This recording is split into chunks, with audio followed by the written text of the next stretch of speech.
മക്കളെ നമസ്കാരം. ഈ വീഡിയോയിനകത്ത് സബ്സെ ബഡാ ഷോമാൻ, ഠാക്കൂർ കാ കുവ, അക്കാൽ ഓർ ഉസ്കെ ബാദ് ഈ 3 ചാപ്റ്ററിൽ സബ്സെ ബഡാ ഷോമാൻ്റെ കുറച്ചധികം ഭാഗങ്ങൾ, അതായത് മുൻ വർഷങ്ങളിലെ ചോദ്യപേപ്പറിൽ വന്ന ഭാഗങ്ങളൊക്കെ എക്സ്പ്ലെയിൻ ചെയ്ത് വെച്ചിട്ടുണ്ട്. അപ്പോൾ അതുപോലെ തന്നെ അക്കാൽ ഓർ ഉസ്കെ ബാദിൻ്റെ അതിൻ്റെ കുറച്ച് ഭാഗമുണ്ട്. പിന്നെ ഠാക്കൂർ കാ കുവ എന്ന പാഠഭാഗത്തിൻ്റെ ചെറിയൊരു ഭാഗം മാത്രം. അപ്പോൾ ടെക്സ്റ്റ് വായിച്ച ശേഷം മാത്രം വീഡിയോ കണ്ട് ബാക്കിയുള്ള കാര്യങ്ങൾ പഠിക്കാം. അപ്പോൾ ചാർലി ചാപ്ലിൻ്റെ ഈ ചാപ്റ്റർ നോക്കുക. അതിനകത്ത് ഇവർ തന്നിരിക്കുന്ന പാരഗ്രാഫ് വായിക്കുക. അതിന് താഴെ തന്നിരിക്കുന്ന ആദ്യത്തെ ക്വസ്റ്റ്യൻ, സബ്സെ ബഡാ ഷോമാൻ എന്ന ജീവനിയുടെ ലേഖകനാര്? ആരാ? കീർത്ത് ചതുർവേദി. ജീവനിയാണ് അതിൻ്റെ പ്രോക്തി അല്ലെങ്കിൽ വിധ എന്ന് പറയുന്നത്. ആരെക്കുറിച്ചാണ്? അത് നമ്മുടെ ചാർലി ചാപ്ലിനെ കുറിച്ചാണ്. ഈ 3 കാര്യങ്ങളും ഈ പാഠഭാഗവുമായി ബന്ധപ്പെട്ട് ആദ്യം തന്നെ ഓർത്തു വെക്കാം. ഓക്കെ. രണ്ടാമത്തെ ക്വസ്റ്റ്യൻ, ചാർലി സ്റ്റേജ് പെർ പെഹ്ലി ബാർ ആയ ഓർ മാ ആഖിരി ബാർ? ചാർലിയുടെ ആദ്യത്തെ ഷോയും അമ്മയുടെ അവസാനത്തെ ഷോയുമായിരുന്നു അല്ലേ? മാ കാ ഷോ ആഖിരി ഹോ ജാനെ കാ കാരൺ ക്യാ ഥാ? ആ അമ്മയുടെ ഷോ അവസാനത്തേതാവാൻ എന്താണ് കാരണം? നമുക്കറിയാവുന്ന തന്നെയാണ്. നമുക്ക് ആൻസർ, ചാർലിക്ക് മാ അപ്നി ആവാസ് ഫട്നെ കെ കാരൺ സ്റ്റേജ് പെർ ഗാ നഹീ സക്തി തി. ചാർലിയുടെ അമ്മക്ക് സൗണ്ട് പോയത് കാരണം അല്ലേ, ശബ്ദത്തിന് ചെറിയ തകരാറ് വന്നത് കാരണം പാടാൻ പറ്റിയില്ല സ്റ്റേജിൽ.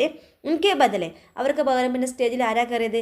ഉൻകെ ബദലെ സ്റ്റേജ് पर आए चार्ली को लोगों ने एक अच्छे कलाकार के रूप में मान लिया था. നിമിഷങ്ങൾ കൊണ്ട് തന്നെ നമ്മുടെ ചാർലി ചാപ്ലിനെ അവിടെ വന്ന എല്ലാ ആൾക്കാരും അദ്ദേഹത്തെ അംഗീകരിച്ചു കഴിഞ്ഞു. അടുത്ത ക്വസ്റ്റ്യൻ, നമൂനയ്ക്ക് അനുസാർ വാക്യക്ക് പൂർത്തീകരം. താഴെ കൊടുത്തിരിക്കുന്ന മാതൃക അനുസരിച്ച് ആ വാക്യം പൂരിപ്പിക്കുക. ബച്ച മൈതാൻ മേ ഖേൽനെ ലഗ. ഇവിടെ ലഗ് എന്ന സഹായക്രിയയുടെ അതുമായി ബന്ധപ്പെട്ടൊരു ക്വസ്റ്റ്യൻ ആണ്. ബച്ച മൈതാൻ മേ ഖേൽനെ ലഗ. ബച്ച പുല്ലിംഗ ഏകവചനാണ്, അതുകൊണ്ടാണ് ഖേൽനെ ലഗ എന്ന് വന്നത്. അതിന് പകരം നമ്മൾ എന്താ ചെയ്യേണ്ടത്? ബച്ചി എന്ന വാക്ക് യൂസ് ചെയ്യണം. ബച്ചി എന്ന് പറയുമ്പോൾ ഏകവചനം തന്നെയാണ്, പക്ഷെ എന്താ, സ്ത്രീലിംഗ ഏകവചനം. അങ്ങനെയാകുമ്പോൾ സെൻറ്റൻസ് എങ്ങനെ മാറും? ബച്ച എന്നുള്ളിടത്ത് ബച്ചി എന്ന് എഴുതാൻ പറ്റും നമുക്ക്. ബച്ചി മൈതാൻ മേ ഖേൽനെ വരെ ഓക്കെ. ലഗ എന്നുള്ളിടത്ത്, ലഗ എന്നതിന് പകരം നമ്മൾ എന്ത് ചെയ്യണം? ലഗി എന്ന് എഴുതുക. ഓക്കെ. അപ്പോൾ അതേപോലെ തന്നെ മറ്റൊരു ക്വസ്റ്റ്യൻ, അതുപോലെ തന്നെ നമുക്ക് ചെയ്യാൻ ഈ ബച്ച എന്നതിന് പകരം ബച്ചേ എന്നാണ്. അതായത് പുല്ലിംഗ് ബഹുവചനമാണെങ്കിൽ ആ സെൻറ്റൻസ് നമ്മൾ അങ്ങനെ ഒരു സെൻറ്റൻസ് എഴുതുമ്പോൾ എങ്ങനെയാണ് ലഗിൽ എഴുതുന്നതെന്ന് വെച്ചാൽ, ബച്ചേ മൈതാൻ മേ ഖേൽനെ, അതുവരെ ഓക്കെ അല്ലേ. ലഗ എന്ന് എഴുതാൻ പറ്റുമോ? ഇല്ല, ലഗ എന്നല്ല, അത് ലഗേ എന്ന് വരും. കാരണം ബച്ചേ എന്നത് പുല്ലിംഗ് ബഹുവചനാണ്. ഓക്കെ. कई लोगों ने माँ से हाथ मिलाकर उसके छोटे बच्चे की तारीफ़ की. चार्ली के प्रदर्शन देखकर माँ बहुत खुशी था. उस दिन की माँ की ഡയറി കൽപ്പന करके लिखी. അപ്പോൾ അമ്മയുടെ ഡയറി, ആ പ്രോഗ്രാം കഴിഞ്ഞ ശേഷം അമ്മ എഴുതുന്ന ഡയറി എഴുതാനാണ് ഇവിടെ പറഞ്ഞിരിക്കുന്നത്. അപ്പോൾ ആ സംഭവങ്ങൾ ആദ്യം മുതൽ അവസാനം വരെയുള്ള എല്ലാ സംഭവങ്ങളും കോർത്തിണക്കിക്കൊണ്ട് ഒരു കുഞ്ഞ് ഡയറിയുടെ ഫോർമാറ്റ് നിങ്ങൾക്കറിയാം. ഏറ്റവും ടോപ്പിലായിട്ട് ഡേറ്റ് എഴുതുക, ഡേ എഴുതുക, നിങ്ങൾക്ക് സ്പെല്ലിംഗ് അറിയാവുന്നൊരു ഡേ. പിന്നെ ഡയറി എന്നൊരു ഏറ്റവും മിഡിലായിട്ട് ഡയറി എന്നൊരു ഹെഡിങ് പോലെ കൊടുക്കുക. ഇത് താഴെ പാരഗ്രാഫ് സ്റ്റാർട്ട് ചെയ്യുക. പോലെ ഇന്നത്തെ ദിവസം എനിക്ക് ഒരിക്കലും മറക്കാൻ പറ്റില്ല എന്നൊക്കെ പറഞ്ഞിട്ട് നമ്മൾ സാധാരണ തുടങ്ങൽ. ഇതിനകത്ത് നമുക്കിങ്ങനെ എഴുതാം, ആജ് മേരെ ലിയേ കേസാ ദിൻ ഥാ ബതാ നഹീ സക്ത. ഇന്നത്തെ ദിവസം എനിക്ക് എങ്ങനെയായിരുന്നു എന്ന് പറയാൻ കൂടി പറ്റൂല. മേരി ആവാസ് ഖരാബ് ഹോനെ സേ ചാർലി കോ പെഹ്ലി ബാർ സ്റ്റേജ് പർ ജാനാ പട. എൻ്റെ ശബ്ദം മോശമായത് കാരണം നമ്മുടെ ചാർലിക്ക് ഇന്ന് സ്റ്റേജിൽ കയറേണ്ടി വന്നു എന്നൊരു കാര്യം കൂടി സൂചിപ്പിച്ച ശേഷം പിന്നെ ബാക്കിയുള്ള സംഭവങ്ങളൊക്കെ എഴുതുക. അവിടെയൊക്കെ ഞാനിപ്പോൾ ഡാഷ് എന്നിട്ടിട്ടുണ്ട്. അതിന് ഏറ്റവും അവസാനമായിട്ട് ഇത് ബഹുത് പേസാ ഭി മില, ഒത്തിരി കാശ് കിട്ടി. മുझे लगती है कि आगे मैं गा नहीं पाऊंगी. എനിക്ക് തോന്നുന്നു എനിക്കിനി അങ്ങോട്ട് പാടാൻ കഴിയില്ല എന്നാണ് എൻ്റെ ഒരു വിശ്വാസം. ഫിർ ഭി മേ ആജ് ബഹുത് ഖുഷ് ഹൂം. എന്നാലും ഞാൻ ഇന്ന് ഒത്തിരി സന്തോഷവതിയാണ്. മൻ ഭര, മനസ്സ് നിറഞ്ഞു. ദർശകോനെ ചാർലിക്ക് നിഷ്കളങ്കതാക്കോ സ്വീകാർ കിയ. അതായത് കാണികൾ ചാർലിയുടെ നിഷ്കളങ്കത, ആ ഒരു ഇന്നസെൻ്റായ ആ ഒരു പെർഫോമൻസ് നമ്മുടെ കാണികളൊക്കെ സ്വീകരിച്ചു. അതിൽ സന്തോഷവതിയാണെന്നൊക്കെ പറഞ്ഞ് നമ്മുടെ ഡയറി വൈൻഡപ്പ് ചെയ്യാം. ഇനി ഇതേ ഡയറി തന്നെ ഒരു മാറ്റവും ഇല്ലാതെ നമ്മുടെ ചാർലിയാണ് ഈ പ്രോഗ്രാം കഴിഞ്ഞ ശേഷം എഴുതുന്നതെങ്കിൽ, ചാർലിക്ക് ഉസ് ദിൻ കി ഡയറി, അതെന്തായിരിക്കും? ഒന്നും കൂടി ഞാനൊന്ന് ചെറുതായി സൂചിപ്പിക്കാം. സെയിം ഇതേപോലെ തന്നെയാണ്. ഡേറ്റ് എഴുതുന്നു, പിന്നെ ഡേ എഴുതുന്നു. ആജ് മേരെ ലിയേ കേസാ ദിൻ ഥാ ബതാ നഹീ സക്ത, അതുപോലെ തന്നെ എഴുതാം. ഇവിടെ മേരി ആവാസ് എന്ന് പറഞ്ഞത് അമ്മ എഴുതുമ്പോൾ അമ്മയുടെ സൗണ്ട്, ഇവിടെ ചാർലി എഴുതുമ്പോൾ മാക്കി ആവാസ്, അമ്മയുടെ സൗണ്ട് എന്ന് എഴുതാം. ഓക്കെ. പിന്നെ അതുപോലെ ചാർലിക്കോ എന്നുള്ളിടത്ത് അവിടെ മുझे, എനിക്ക് എന്നുള്ള രീതിയിൽ മുझे എന്ന് എഴുതാം. പിന്നെ അതിൽ പിന്നെ അതുപോലെ ഡാഷ് ഡാഷ് ഇട്ട് ബാക്കിയുള്ള കാര്യങ്ങളൊക്കെ എഴുതി വെക്കാം. ബഹുത് പേസ ഭി മില, അതങ്ങനെ തന്നെ എഴുതി വെക്കാം. മുജെ ലക്തി ഹേക്ക്, ഇത് അമ്മയുടെ കൺസെപ്റ്റിലല്ലേ നേരത്തെ പറഞ്ഞു, ഇപ്പം അമ്മയല്ല മകനാ പറയുന്നത്. അപ്പോൾ മുജെ ലക്താ ഹേക്ക് ആകെ മേ എന്നുള്ളിടത്ത് മാ എന്നാക്കുക. ആകെ മാ ഗാ നഹി പായെങ്കി, അമ്മക്ക് ഇനി പാടാൻ പറ്റൂല എന്ന് എനിക്ക് തോന്നുന്നു. ഫിർ ഭി ബാക്കി മേ ആജ് ബഹുത് ഖുഷും, അതും ഓക്കെ. മൻ ഭര, മനസ്സ് നിറഞ്ഞു. ദർശകോനെ ചാർലിക്ക് നിഷ്കളങ്കതാക്കോ എന്ന് പറഞ്ഞിട്ടുണ്ട് ലാസ്റ്റ്. ആ ചാർലിക്ക് എന്നുള്ളത് മേരി എന്ന് എഴുതിയിട്ട് ആ നമ്മുടെ ഡയറി വൈൻഡപ്പ് ചെയ്യാൻ പറ്റും.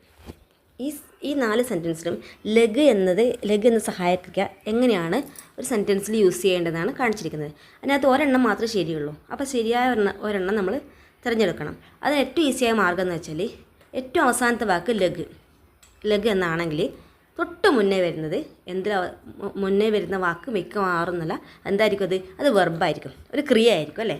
അങ്ങനെയാണെങ്കിൽ ആ ക്രിയ ഏതിൽ അവസാനിക്കണം? നെ. ലഗിന് തൊട്ട് മുന്നേ വരുന്നത് നെയിൽ അവസാനിക്കണം. അങ്ങനെയാകുമ്പോൾ ഇതിനകത്ത് 2, 3, 4 അവസാനത്തെ 3 ഓപ്ഷനിൽ ഏതെങ്കിലും ഒന്നായിരിക്കും ശരിയല്ലേ, കാരണം അതെല്ലാം നെയിൽ അവസാനിക്കുന്നുണ്ട്. ഓക്കെ, ഇനി പിന്നെ ഒന്നും നമ്മൾ നോക്കണ്ട, പിന്നെ ആ ഒരു ഭാഗം ഓക്കെ ആയല്ലോ. പിന്നെ നേരെ ആദ്യത്തെ വാക്ക് നോക്കാം. ആദ്യത്തെ വാക്ക് എന്താ? മാ എന്ന് പറയുമ്പോൾ സ്ത്രീലിംഗല്ലേ. സ്ത്രീലിംഗാകുമ്പം പിന്നെ ഇതിനകത്ത് ലഗ എന്ന് അവസാനിക്കുമോ? ഇല്ല. ലഗ എന്ന് അവസാനിക്കുമോ? ഇല്ല. അപ്പോൾ എന്താന്ന്? ഓഫ് കോഴ്സ് മാ എന്ന് വന്നു, അതുകൊണ്ട് അത് ലഗി എന്നായിരിക്കും. നമ്മൾ അത്രയും നോക്കണ്ടു. ലഗ് എന്നതിന് തൊട്ട് മുന്നേ വരുന്ന വാക്ക്, ആദ്യം നെ വരുന്ന വാക്കുകളൊക്കെ കണ്ടുവെക്കാം. ഓക്കെ, നെ വരുന്നത് ഏതൊക്കെ സെൻറ്റൻസാണെന്ന് കണ്ടുവെക്കുക. അതിനുശേഷം പിന്നെ നമ്മൾ ആരാണോ ഇതിൽ ഫസ്റ്റ് ഉപയോഗിക്കുന്ന വാക്ക്, അതായത് നമ്മളിതിൻ്റെ കർത്താവ് എന്ന് പറയും, അത് അമ്മ ചിലപ്പോൾ മാനേജർ, ചാർലി, അത് നോക്കണം. അത് നോക്കി അത് സിംഗുലറാണോ പ്ലൂറലാണോ അതൊക്കെ നോക്കിയിട്ട് വേണം ലഗിൻ്റെ കൂടെ ലഗ, ലഗേ, ലഗി, ലഗീം അങ്ങനെയൊക്കെ എഴുതാൻ വേണ്ടിയിട്ട്. ഓക്കെ, അപ്പം ഇവിടെ ശരി ഉത്തരം ഏതാ? മാ സ്റ്റേജ് പർ ആഖ്രി ബാർ ആനെ ലഗി. ഓക്കെ, ഇതിൽ നോക്കിക്കോ നിങ്ങൾ. അതായത് നമ്മൾ ലഗിൻ്റെ കാര്യം പറഞ്ഞപ്പോൾ ലാസ്റ്റ് ലഗാണ്. ഓക്കെ, ലഗ് സഹായക്രിയയുടെ ശരിയായ സെൻറ്റൻസാണ് നമ്മൾ സെലക്ട് ചെയ്യാൻ പോകുന്നത്. അപ്പോൾ തൊട്ട് മുന്നേ നമ്മൾ നേരത്തെ പറഞ്ഞ വെച്ച് നെ അല്ലേ, അതായത് എന്താണോ അവിടെ വെർബായി വരുന്നത് അവിടെ അതിൻ്റെ അവസാനം നെ ആയിരിക്കും. നോക്കുമ്പോഴേക്കോ 4 സെൻറ്റൻസിൽ നെ ഉണ്ട് അല്ലേ, അപ്പോൾ നമുക്കൊന്നും കട്ടാക്കാൻ പറ്റില്ല. അപ്പോൾ ഇനി ഈ ഭാഗത്ത് കറങ്ങിയിട്ട് കാര്യമില്ല, നേരെ ഫസ്റ്റിലേക്ക് വന്നോ. കർത്താവ് ആരാ? ലോഗ് പറഞ്ഞാൽ പീപ്പിൾ, ജനങ്ങൾ എന്ന് പറയുമ്പോൾ ഒരാളാണോ? അല്ല, ഒന്നിൽ കൂടുതൽ ആൾക്കാരുണ്ട്. പിന്നെ ജനങ്ങൾ എപ്പോഴും എന്തായിരിക്കും? സ്ത്രീലിംഗാണോ പുല്ലിംഗാണോ? അത് മാത്രം ചെയ്തിട്ടുണ്ട്. ജനങ്ങൾ എന്ന് പറയുമ്പോൾ അതൊരു പുല്ലിംഗ ശബ്ദമാണ്. ഒന്നിൽ കൂടുതൽ ആൾക്കാരുണ്ട്, ബഹുവചനാണ്. അപ്പോൾ ലോഗ് താലിയാം ബജാനെ ലഗേ. ഓക്കെ, ലഗേ എന്തുകൊണ്ടാണ്? ബഹുവചനാണ്, അതുകൊണ്ട് ലോഗ് താലിയാം ബജാനെ ലഗേ. ഓക്കെ, ഇത് ലഗല്ല, ഇത് വേറൊരു ടൈപ്പ് ക്വസ്റ്റ്യൻ ആണ്. ശരിയായതൊന്ന്, അതായത് ഗ്രാമർ മിസ്റ്റേക്ക് ഇല്ലാത്ത ഒരെണ്ണം നമ്മൾ ഇതിനകത്ത് സെലക്ട് ചെയ്യണം. ഹം എന്നാണ് ആദ്യം വന്നിരിക്കുന്നത്. ഓക്കെ, ഹം എന്ന് പറയുമ്പോൾ എന്താ? ബഹുവചനാണ്. ഹം എ പേസെ ബട്ടോരൂങ്ക. ഊങ്ക എന്നത് ബട്ടോരൂങ്ക, അതായത് നമ്മൾ ഗ്രാമർ എഴുതുന്ന സമയത്ത് ആ ക്രിയയുടെ കൂടെ ബട്ടോരൂങ്ക എന്നാണ്, അത് ഊങ്ക എന്നാണ് അവസാനിക്കുന്നതെങ്കിൽ അതെന്തായിരിക്കും? ഊങ്ക എന്ന് അവസാനിക്കുന്നെങ്കിൽ അതിൻ്റെ സ്റ്റാർട്ടിങ്ങിൽ ആരായിരിക്കണം കർത്താവ്? അത് മേ ആയിരിക്കണം. ഇവിടെ മേ അല്ലല്ലോ, ഹം ആണ്. ഓക്കെ, ഇനി രണ്ടാമത്തെ സെൻറ്റൻസിൽ ഹം എ പേസെ ബട്ടോരോഗെ. ഓഗെ എന്ന് വരണമെങ്കിൽ അതിൻ്റെ നേരത്തെ പറഞ്ഞ കർത്താവ് ഹം ആയിരിക്കില്ല. തും വരുമ്പോഴാണ് ഒരു സെൻറ്റൻസിൽ തും എന്ന സർവ്വനാമം ഉപയോഗിച്ച് സ്റ്റാർട്ട് ചെയ്യുമ്പോഴാണ് അതിൻ്റെ ക്രിയയുടെ അവസാനം ഓഗെ എന്ന് വരുന്നത്. ഓക്കെ, ബട്ടോരോഗി. ഓക്കെ, അപ്പോൾ അവിടെ ഓഗെ ആണെങ്കിൽ ഇവിടെ തും വേണം, ഇവിടെ തുമ്മല്ലല്ലോ. ഇനി അടുത്തത് ഹം എ പേസെ ബട്ടോരേഗ. ഏക എന്ന് പറയുമ്പോൾ ഈ ഹം എന്നതിൻ്റെ സ്ഥാനത്ത് എന്തായിരിക്കണം? അവിടെ വഹ് നാവാം, യഹ് നാവാം, അതുപോലെ രാം നാവാം, പുല്ലിംഗ് ഏകവചനായിരിക്കണം. അപ്പോൾ നമുക്ക് ഇതിനകത്ത് ഇപ്പോൾ ആൻസർ ഇവിടെ കിട്ടിക്കഴിഞ്ഞു, കാരണം ആദ്യത്തെ 3 അല്ല, അപ്പോൾ പിന്നെ 4മത്താണ്. എന്നാലും അതും എങ്ങനെയാണെന്നൊന്ന് പറഞ്ഞുതരാം. ഇവിടെ ഹം എ പേസെ ബട്ടോരേങ്കെ, അപ്പോൾ ആ ക്രിയ അവസാനിക്കുന്നത് ഏങ്കെ അതായത് ബഹുവചനാണ്, ഏങ്കയാണ്. അപ്പോൾ ഇവിടെ എന്താ? ഹം വരും. ഹമ്മിന് പകരം ലടുക്കേന്നാണെങ്കിൽ ലടുക്കെ എ പൈസെ ബട്ടോരെങ്കെ, അതും ശരിയാണ്. ലോഗ് എ പൈസെ ബട്ടോരെങ്കെ, അതും ശരിയാണ്. അതായത് ഒന്നിൽ കൂടുതൽ ആൾക്കാർ, ബഹുവചനം, അതുപോലെ തന്നെ പുല്ലിംഗ് ബഹുവചനമായിരിക്കും. ഓക്കെ, ഒന്നാമത്തെ ക്വസ്റ്റ്യൻ നോക്കാം. ലോഗോമേ ടഹാക്കോങ്കി ഹിസ്സേദാരി ഹുയി. ആളുകൾ പൊട്ടിച്ചിരിക്കാൻ തുടങ്ങി. അപ്പോൾ എന്താ സംഭവിച്ചത് അവിടെ? സ്റ്റേജ് പെർ പേസെ ജംകർ ബർസെ. ആളുകളുടെ സന്തോഷം കൂടുന്തോറും സ്റ്റേജിൽ കാശ് ഇങ്ങനെ കുമിഞ്ഞു കൂടാൻ തുടങ്ങി. രണ്ടാമത്തെ എന്തായിരുന്നു? അന്തമേ മാ ഉസേ ലേനയായി. അവസാനം അമ്മ അവനെ കൂട്ടാൻ വന്ന സമയത്ത് എന്താ ചെയ്തത്? ദർശകോനെ ദേർ തക് ഖടേ ഹോക്കർ താലിയാം ബജായി. എല്ലാവരും അവിടെയുള്ള എല്ലാ കാണികളും അവിടെ എണീറ്റ് നിന്ന് കൈയടിക്കാൻ തുടങ്ങി അല്ലേ, അമ്മ അവനെ കൂട്ടാൻ വന്ന സമയത്ത്. കൈ ലോഗോനെ മാസെ ഹാത്ത് മിലായ. എല്ലാവരും അമ്മക്ക് ഷെയ്ക്കാൻ്റെ കൊടുത്തു. അമ്മക്ക് എന്തിനാണ് ഷെയ്ക്കാൻ്റെ കൊടുത്തത്? എന്തിനായിരുന്നു? ഉസ്കെ ചോട്ടെ ബച്ചേക്ക് താരീഫ് കി. അത് അവരുടെ മകനെ കൺഗ്രാജുലേറ്റ്, താരീഫ് കർണ, ടു കൺഗ്രാജുലേറ്റ്, പ്രശംസ കർണ, അഭിനന്ദിക്കുക എന്നൊക്കെയാണ് ആ വാക്കിൻ്റെ അർത്ഥം. അപ്പോൾ മകനെ പ്രശംസിക്കാൻ വേണ്ടിയിട്ടാണ് അമ്മയ്ക്ക് ഷെയ്ക്കാൻ്റെ കൊടുത്തത് അവിടെ വന്ന ആൾക്കാരൊക്കെ. ഇനി ചാർലി സ്റ്റേജ് പെർ പെഹലി ബാറായ. നിങ്ങൾക്കറിയാവുന്ന ഉത്തരം തന്നെയാണ്. ചാർലി സ്റ്റേജിൽ ആദ്യമായിട്ടായിരുന്നു. ആ സ്റ്റേജ് ഷോ ചാർലിയുടെ ഫസ്റ്റ് സ്റ്റേജ് ഷോ ആണെങ്കിൽ അന്ന് അത് ആരുടെ അവസാനത്തെ സ്റ്റേജ് ഷോ ആയിരുന്നു? മാ ആഖിരി മനെ ലാസ്റ്റ്, അവസാനം. മാ ആഖിരി ബാറായി. ഓക്കെ. ധുവേ ഉടുത്തേ ഹുയെ ഛല്ലോം കെ ബീച്ച് അല്ലേ, അത് ആ ഒച്ചപ്പാടും ബഹളമൊക്കെ നല്ല നിറഞ്ഞൊരു സമയം. അതായത് ആ സ്റ്റേജിൽ എന്തായിരുന്നു അവിടെ നടന്ന പരിപാടി? ചാർലിനെ മഷ്ഹൂർ ഗീത് ജാക്ക് ജോൺസ് ഗാന ഷുരുക്കിയ. ചാർലി ആ പാട്ട് പാടാൻ തുടങ്ങി. ആ പാട്ടിൻ്റെ പേര് മറക്കരുത്, അത് എക്സാമിന് ചോദിക്കുന്നതിന്. മഷ്ഹൂർ ഗീത്, മഷ്ഹൂർ എന്ന് പറഞ്ഞാൽ പ്രസിദ്ധമായ, മഷ്ഹൂർ എന്ന വാക്ക് വിശേഷൺ ശബ്ദം കൂടിയാണ്, വിശേഷൺ. ഓക്കെ, അതും കൂടി ഓർത്ത് വെക്കണേ. അപ്പോൾ ജാക്ക് ജോൺസ് എന്നാണ് ആ പാട്ടിൻ്റെ പേര്. ദെൻ നെക്സ്റ്റ്, ചാർലിനെ ബീച്ച് മേ ഗാന റോക്ക് ദിയ. പാടുന്നതിൻ്റെ ഇടയ്ക്ക് നമ്മുടെ ചാർലി പാട്ട് നിർത്തി. എന്തിനായിരുന്നു പാട്ട് നിർത്തി? അല്ലെങ്കിൽ പാട്ട് നിർത്തിയ പാടും ഒരു അനൗൺസ്മെൻറ്റും കൂടി കൊടുത്തിട്ടുണ്ട് അല്ലേ? എന്തായിരുന്നു? പേസെ ബട്ടോർനേക്ക് ഘോഷണാക്കി, പേസെ ബട്ടോർനേക്ക് ഘോഷണാക്കി. അതായത് കാശ് കളക്ട് ചെയ്യട്ടെ എന്നും പറഞ്ഞിട്ടുള്ള ഒരു അനൗൺസ്മെൻ്റ് ആയിരുന്നു നമ്മുടെ ചാർലി ചെയ്തത്. പിന്നെന്താ അടുത്തത്? ഗാന ആധാഹി ഹുവാധ. പകുതി പാട്ടാകുമ്പോഴേക്കും അപ്പോഴൊക്കെ എന്താ സംഭവിച്ചത്? സ്റ്റേജ് പെർ പേസോങ്കി ബോച്ചാർ ശുരു ഹോഗി. സ്റ്റേജിൽ ഇങ്ങനെ കാശിങ്ങനെ പെയ്യുകയാണ്. ഇങ്ങനെ ബോച്ചാർ എന്നാണ് എഴുതിയത്. ബോച്ചാർ വായിക്കുമ്പോൾ ബോച്ചാർ, അതായത് പെരുമഴ, കാശിൻ്റെ, അതായത് പൈസോങ്കി ബാരിഷ്. ഓക്കെ, പൈസോങ്കി ബാരിഷ്, കാശിൻ്റെ പെരുമഴ പെയ്യാണ് പകുതി പാട്ടാകുമ്പോഴേക്ക് തന്നെ. ദെൻ നെക്സ്റ്റ്, മാനേജർ ഏക്ക് റൂമാലിലേക്കറായ. അപ്പോഴേക്ക് മാനേജർ ഒരു റൂമാലൊക്കെ എടുത്ത് വന്നല്ലേ, ഒരു തൂവാലൊക്കെ എടുത്ത് വന്നു. എന്തിനായിരുന്നു? പേസെ ബട്ടോറിനയിലേക്ക് അല്ലേ, കാശ് കളക്ട് ചെയ്യാൻ വേണ്ടിയിട്ട് അല്ലേ, കാശൊക്കെ അവിടുന്ന് പറക്കി കൂട്ടാൻ വേണ്ടിയിട്ട് മാനേജറായിരുന്നു റൂമാലെടുത്ത് വന്നത്. ഓക്കെ. ചാർലി പർദ്ദയ്ക്ക് പീച്ചേ ഖട. ചാർലി പർദ്ദയുടെ, അതായത് കേട്ടൻ്റെ പറയിൽ നിന്ന് എന്തായിരുന്നു പരിപാടി? ആവാസ് കി തമാശക്കോ ദേഖ് രഹാ ഥാ. ആരുടെ? അമ്മയുടെ സൗണ്ടിൽ വന്ന മാറ്റങ്ങൾ, അതൊരു കോമഡി പോലെ അവൻ അവിടെ കിടന്ന് ആസ്വദിക്കായിരുന്നു അല്ലേ.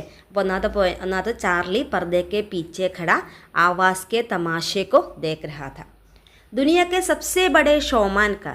ഈ ലോകം കണ്ടതിൽ വെച്ച് ഏറ്റവും വലിയ ഷോമാൻ്റെ വോ യഹ് പെഹലാ ഷോ താ. ഇത് ആദ്യത്തെ ഷോ ആയിരുന്നു അല്ലേ.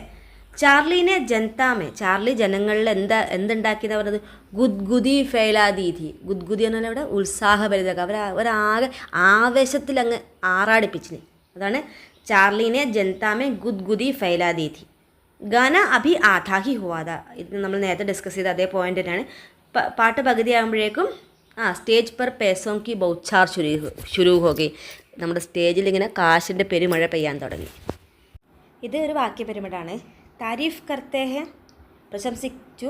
ഹാത്ത് മിലാക്കർ താരീഫ് കർത്തേ അല്ലേ, ഷെയ്ക്കാൻ്റെ കൊടുത്തിട്ട് പ്രശംസിക്കുകയാണ്. ആർക്കാണ് ഷെയ്ക്കാൻ്റെ കൊടുത്തത്? മാസെ ഹാത്ത് മിലാക്കർ താരീഫ് കർത്തേ ഹെ. ആരുടെ, അല്ലെങ്കിൽ ആരെയാണ് പ്രശംസിക്കുന്നത്? അമ്മയ്ക്ക് ഷെയ്ക്കാൻ്റെ കൊടുത്തിട്ട് മാസെ ഹാത്ത് മിലാക്കർ ചോട്ടെ ബച്ചേക്ക് താരീഫ് കർത്തേ ഹെ. ഇതിനകത്ത് രണ്ടും വിശേഷൺ ശബ്ദം തന്നെയാണ്. അപ്പോൾ ലോഗോനെ താരീഫ് കി, ലോഗോനെ ബച്ചേക്ക് താരീഫ് കി. ചോട്ടെ എന്ന വാക്കും കൈ എന്ന വാക്കും രണ്ടും വിശേഷ ശബ്ദമാണ്. അപ്പോൾ നമുക്ക് ആദ്യം ലോഗോനെ, എങ്ങനെയുള്ള ആളുകൾ? ഒന്നോ രണ്ടോ ആളാണ് അല്ല, കൈ ലോഗോനെ. അതുകൊണ്ട് കൈ ലോഗോനെ ബച്ചേക്ക് താരീഫ് കി. ഇനി എങ്ങനെയുള്ള കുട്ടി? കൈ ലോഗോനെ ചോട്ടെ ബച്ചേക്ക് താരീഫ് കി. മാക്കി ആവാസ് കി നക്കൽ ഉത്താറത്. അമ്മയുടെ ശബ്ദത്തിൻ്റെ അതിനെ കോപ്പി ചെയ്തു പറഞ്ഞു അല്ലേ, അനുകരിച്ചു. നക്കൽ ഉത്താർന്ന ടു കോപ്പി, അല്ലെങ്കിൽ പിന്നെ അനുകരൺ കർണ. ചാർലിനെ മാക്കി ആവാസ് കി നക്കൽ ഉത്താറത്. അമ്മയുടെ സൗണ്ടാണ് അനുകരിച്ചത്. അമ്മയുടെ എങ്ങനത്തെ സൗണ്ടാണ്? ചാർലിനെ മാക്കി ഫട്ടി ആവാസ്. ഫട്ടി ആവാസ് കി നക്കൽ ഉത്താർ ദി. ഇനി അത് ഏതൊരു സിറ്റുവേഷൻ എങ്ങനെയായിരുന്നു ചെയ്തതെന്ന് പറഞ്ഞത്? മാസൂമിയത് മേ, നിഷ്കളങ്കത എന്നുള്ള ഒരു വാക്കിൽ മാസൂമിയത് മേ ചാർലിനെ അപ്നി മാക്കി ഫട്ടി ആവാസ് കി നക്കൽ ഉത്താർ ദി. ഇത് വളരെ ഈസിയാണ്, കാരണം ഗുദ്ഗുദി ഫൈലാ ദീ, അതായത് ആളുകളിൽ ഉത്സാഹം ഉണ്ടാക്കി, അതല്ലെങ്കിൽ ആവേശ തിരയിളക്കി. ആരാ? ചാർലീനെ ഗുദ്ഗുദി ഫൈലാ ദീ ഥി, ചാർലിയാണ്. ആരിലാണ്? ഇവിടെ ഉള്ള രണ്ട് വാക്ക് എന്താ? ഒന്ന് ജനതാമേ, ഒന്ന് സഭി. അതിൽ ജനതാമേ എന്നുള്ള അല്ലെങ്കിൽ ജനത എന്ന വാക്ക് ഒരു നാമമാണ്, അതായത് നൗണാണ്. മറ്റേതെന്താ? ഒരു വിശേഷ ശബ്ദമാണ്. അപ്പോൾ വിശേഷ ശബ്ദം ഇപ്പോൾ ഇവിടെ, അതായത് ഇതേ നൗൺ, ജനത എന്ന നൗണിനെ വിശേഷിപ്പിക്കുന്ന വാക്കാണ് അവിടെ സഭി എന്ന വാക്ക് വരേണ്ടത്. അപ്പോൾ നമുക്ക് ആദ്യം സഭി എന്ന് എഴുതാൻ പറ്റില്ലല്ലോ. അപ്പോൾ നമുക്ക് എന്ത് എഴുതാം? ചാർലിനെ ജനതാമേ ഗുദ്ഗുദി ഫൈലാ ദീ ഥി. ഇനി ആ ജനത എന്ന വാക്കിനെ നമുക്ക് എന്ത് ചെയ്യാം? വിശേഷിപ്പിക്കാം, സഭി ജനത. ഓക്കെ, ചാർലിനെ സഭി ജനതാമേ ഗുദ്ഗുദി ഫൈലാ ദീ ഥി. ഇവിടെ അക്കാൽ ഓർ ഉസ്കെ ബാദിലെ അവസാനത്തെ 4 വരി കൊടുത്തിട്ടുണ്ട് അല്ലേ. അപ്പോൾ ദാനെ ആയ ഘർ കെ അന്തർ കൈ ദിനോं के बाद എന്ന് തുടങ്ങുന്ന ആ വരി. അപ്പോൾ ഇവിടെ ഫസ്റ്റ് ക്വസ്റ്റ്യൻ എന്താ വെച്ചാൽ ചമക് ഉടി ഘർ ഭർ കി ആംഖെ. ചമക് ഉടി ഘർ ഭർ കി ആംഖെ എന്താണ് ആ ഒരു സെൻറ്റൻസിൻ്റെ അർത്ഥം? അത് എല്ലാവരുടെ കണ്ണുകളിലും സന്തോഷം വന്നു. എന്താ സന്തോഷം വരാൻ കാരണം? അക്കാൽ ഖത്തം ഹോ ഗയ അല്ലേ. ഈ പറയുന്നത് അക്കാൽ കെ ബാദ് കാ ദിൻ, അതായത് ക്ഷാമത്തിന് ശേഷമുള്ള ദിവസങ്ങളെക്കുറിച്ചാണ് ഇവിടെ പറയുന്നത്.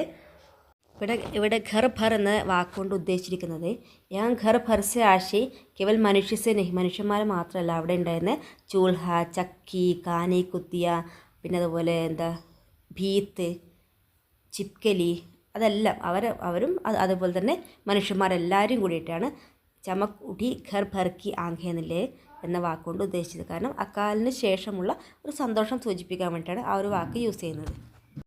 അപ്പോൾ നമ്മുടെ മുകളിൽ കൊടുത്തിരുന്ന ആ കവിതയുടെ 4 വരികളെ ബേസ് ചെയ്തിട്ട് ഒരു മാച്ച് ദ ഫോളോയിങ് ആണ്. ഘർ കെ അന്തർ എന്താ? വീട്ടിനകത്തേക്ക് വന്നത്? ദാനെ ആയേ അല്ലേ, വന്നു, ധാന്യങ്ങളൊക്കെ വന്നു, അതായത് അക്കാൽ കഴിഞ്ഞു എന്ന് പറഞ്ഞു. കൗവേനെ, കാക്കയെക്കുറിച്ച് പറയുന്നത്. കാക്ക എന്താ ചെയ്യുന്നത്? പാങ്ഖേ ഖുജ്ലായി. പാങ്ക് എന്ന് പറഞ്ഞാൽ പങ്ക്, അതായത് ചിറകുകൾ ചൊറിഞ്ഞുകൊണ്ടിരുന്നു എന്നാണ് പറഞ്ഞത്. അതായത് അത് ഭക്ഷണം കഴിക്കാൻ റെഡിയായി നിൽക്കുന്നു എന്നാണ് അതിൻ്റെ അർത്ഥം. ഓർ ഘർ ഭർ കി ആംഖെ, ഘർ ഭർ കി ആംഖെ എന്ന് പറഞ്ഞാൽ വീടിലെ, അതായത് വീടുമായി ബന്ധപ്പെട്ട നിർജീവവും ജീവനുള്ളതുമായ എല്ലാ വസ്തുക്കളുടെയും കണ്ണിൽ എന്ത് കാണാൻ പറ്റി നമുക്ക്? ചമക് ഉഠി, ചമക്ന, ഷൈനിങ്, തിളക്കം കാണാൻ പറ്റി അല്ലേ. അതാണ് അക്കാൽ കഴിഞ്ഞു. അപ്പോൾ അവിടെ എല്ലാവരും നല്ല ലൈവായി, നല്ല ഫ്രഷായി എന്നാണ് ഉദ്ദേശിച്ചത്. നമുക്ക് തന്നിരിക്കുന്ന കവിതാംശം, അതായത് ആ കവിതയിലെ 4 വരികളിൽ ഏത് അവസ്ഥയെക്കുറിച്ചാണ് പറഞ്ഞിരിക്കുന്നത്? അക്കാൽ കെ ബാദ് ക, അക്കാലിന് ശേഷമുള്ളത് അല്ലേ. ഠാക്കൂർ കാ കുവ എന്ന ചാപ്റ്ററിലെ കുറച്ച് വരികളാണ് ഇവിടെ കൊടുത്തിരിക്കുന്നത്. ഠാക്കൂർ കാ കുവ കഹാനിയും, ആ കഹാനിയിൽ ചർച്ച ചെയ്ത മുഖ്യ സമസ്യ, ഏത് ടോപ്പിക്കാണ് അതിനകത്ത് ചർച്ച ചെയ്യപ്പെട്ടിരിക്കുന്നത്, അല്ലെങ്കിൽ എന്തിനെക്കുറിച്ചാണ് ആ കഥ, അതാണ് ഇവിടെ ചോദിക്കുന്നത്. സമൂഹത്തിലെ ഏതെങ്കിലും പ്രശ്നങ്ങളായിരിക്കും അല്ലേ. അപ്പം എന്താണ് സമൂഹത്തിലെ ഏത് പ്രശ്നത്തെക്കുറിച്ചായിരുന്നു? ഊഞ്ച് നീച്ച് ക ഭേദഭാവ്. ചിലത് ഓപ്ഷൻ ജാതിപ്രഥ എന്ന് കാണാം, അതും ശരിയാണ്. ജാതിപ്രഥ എന്നായാലും ജാതിഭേദ്, ഊഞ്ച് നീച്ച് ക ഭേദഭാവ്, ഇതൊക്കെ സെയിം ഉത്തരമാണ് കേട്ടോ. അതുപോലെ തന്നെ അടുത്ത എന്തായിരുന്നു? ഠാക്കൂർ കാ കുവ കഹാനിക്ക് ലേഖക് കോന്നെ. ഠാക്കൂർ കാ കുവ ഒരു കഹാനി, ഒരു കഥയാണ്. അത് എഴുതിയതാരാ? പ്രേംചന്ദ്. അതുപോലെ തന്നെ ഠാക്കൂർ കാ കുവയിലെ 3 പ്രധാനപ്പെട്ട കഥാപാത്രങ്ങൾ ഗംഗി, ജോഖു, പിന്നെ ഠാക്കൂർ.